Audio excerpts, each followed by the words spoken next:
میں نے 4 کا ارادہ رکھا ہے، اب اگلا ارادہ آپ کا اپنا ہوگا۔ حضرت علی المرتضیٰ شیر خدا کرم اللہ تعالی وجہہ الکریم ارشاد فرماتے ہیں کہ نبی پاک علیہ السلام کے منہ مبارک زلف عنبری، سرکار کے بال مبارک وہ نہ زیادہ گنگریالے تھے اور نہ بالکل سیدھے تھے، کنڈلوں والے بھی زیادہ نہیں تھے اور بالکل سیدھے بھی نہیں تھے۔ حضرت برا بن عازب رضی اللہ تعالی عنہ روایت کرتے ہیں کہ نبی پاک علیہ السلام کے بال مبارک جب سرکار دو عالم علیہ السلام اپنے شانوں کو سنوارتے تو آقا دو جہاں کے بال مبارک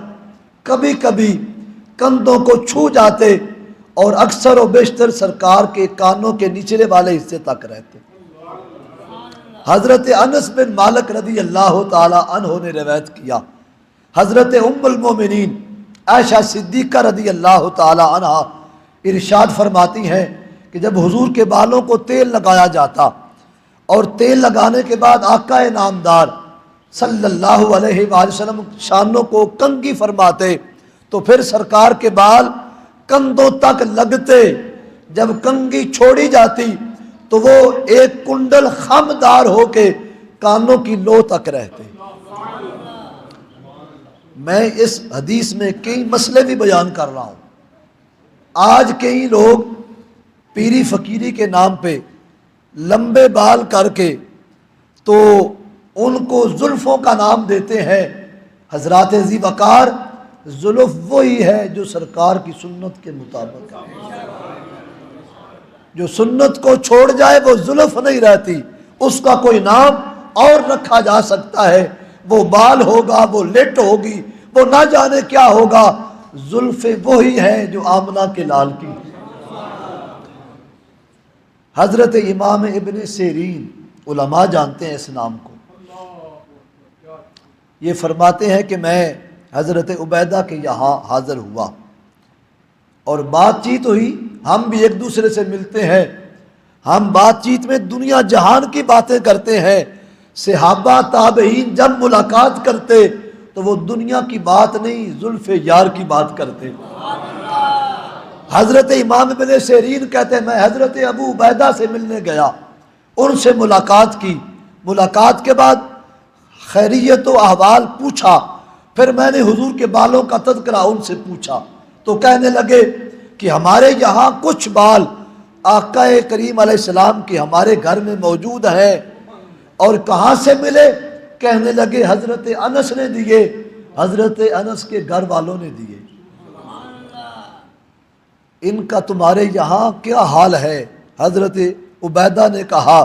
ہمارے یہاں ان بالوں کا حال یہ ہے کہ ان میں سے ایک بال کی قدر و منزلت، صحابی رسول بتاتے ہیں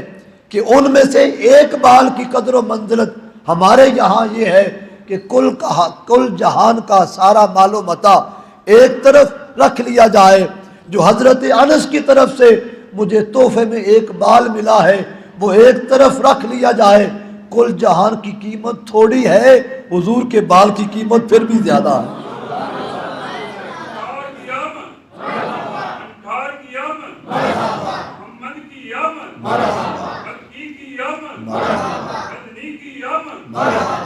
حضرت انس رضی اللہ تعالی عنہ روایت کرتے ہیں کہ میں حضور کی خدمت میں حاضر ہوا اور میں نے دیکھا کہ صحابہ کرام نبی پاک علیہ السلام کے چاروں طرف حلقہ بنائے کھڑے ہیں اور حجام حضور کے بال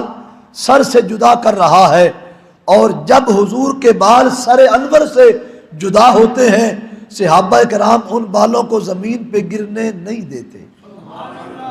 اپنے ہاتھوں پہ اٹھا لیتے ہیں۔ میں کہنا چاہتا ہوں آج تک جتنے لوگ آئے ہیں یا آئیں گے ہر ایک کے بال تو زمین پہ ہی گرتے ہیں، لیکن اس کائنات میں ہمارے پیارے آقا اس شان والے ہیں کہ جن کے بالوں کو بھی زمین پہ گرنے نہیں دیا جاتا۔ حضرت انس رضی اللہ تعالی عنہ نے کہا میں حضور کی خدمت میں حضور کے ساتھ تھا، رحمت عالم حج سے فارغ ہوئے تو کریم آقا علیہ السلام جمرات کو گئے، وہاں کنکریاں ماری، پھر قربانی سے فارغ ہوئے، اپنے گھر میں تشریف لائے، حلق کروایا اور حجام کو بلایا تو کہا پہلے سیدھی جانب کے بال اتارو، پھر دوسری جانب کے بال اتارو۔ حجام بال اتارتا رہا، فرمایا ان کو اکٹھے رکھنا، وہ اکٹھے رکھ دیے گئے، اور فرمایا ابو طلحہ انصاری کو بلاؤ۔ حضرت ابو طلحہ انصاری آئے، فرمایا یہ میرے بال لے لو اور میرے غلاموں میں تقسیم کر دو۔ نبی پاک علیہ السلام نے اپنے بال کیوں تقسیم فرمائے؟ پہلے فقہ کا مسئلہ سماعت کرو، پھر ان بالوں کی عظمت مزید واضح ہو جائے گی۔ فقہ میں یہ مسئلہ ہے کہ بندے کے بال جب تک جسم کے ساتھ لگے رہیں تب تک پاک ہیں۔ آپ کے سر پر بال، ہمارے سر پر بھی، داڑھی کے بال ہوں، مونچھوں کے ہوں، سر کے ہوں، جسم پر جب تک بال موجود ہے یہ پاک ہے،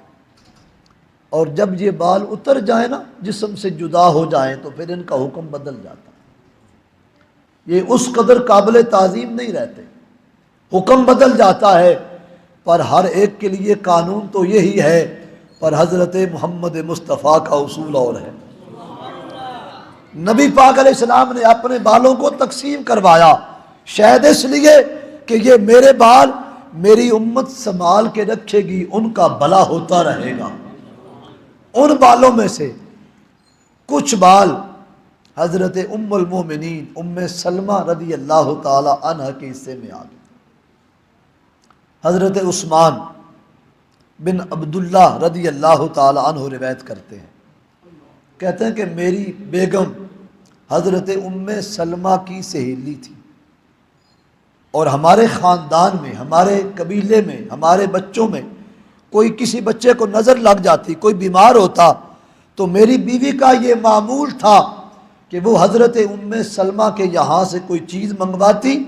اور اس کی وجہ سے ان کو صحت یاب ملتی۔ فرماتی ہیں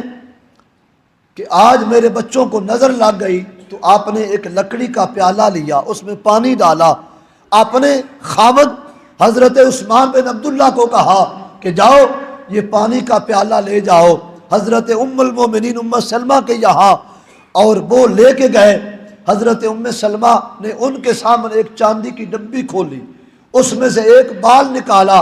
اس بال کو پانی میں بھگو دیا۔ فرماتے ہیں وہ پانی میں لے کے آیا، جس مریض کو پلاتے اس پانی کی وجہ سے اس کو شفا مل جاتی۔ یہ صحابہ کرام کا عقیدہ تھا کہ وہ حضور کے بالوں کو سنبھال کے رکھتے اور ان سے برکت حاصل کرتے۔ حضرت سیدنا خالد بن ولید رضی اللہ تعالی عنہ کے حصے میں بھی وہی بال حضور کے آئے تو آپ نے وہ ٹوپی میں سنبھال لیے۔ جنگ یرموک کے موقع پر حضرت خالد بن ولید رضی اللہ تعالی عنہ جنگ کر رہے ہیں، نستور نامی پہلوان سے آپ کا مقابلہ ہے، اور آپ گھوڑے پر ہیں، وہ بھی گھوڑے پر ہے، نہ وہ زیر ہوتا ہے نہ آپ زیر ہوتے ہیں۔ اچانک آپ کا جو گھوڑا تھا اس کو ٹھوکر لگی، وہ منہ کے بل گرا اور آپ نیچے ہوئے تو نستور پہلوان حضرت سیدنا خالد بن ولید رضی اللہ تعالیٰ عنہ کی پشت پہ آ گیا،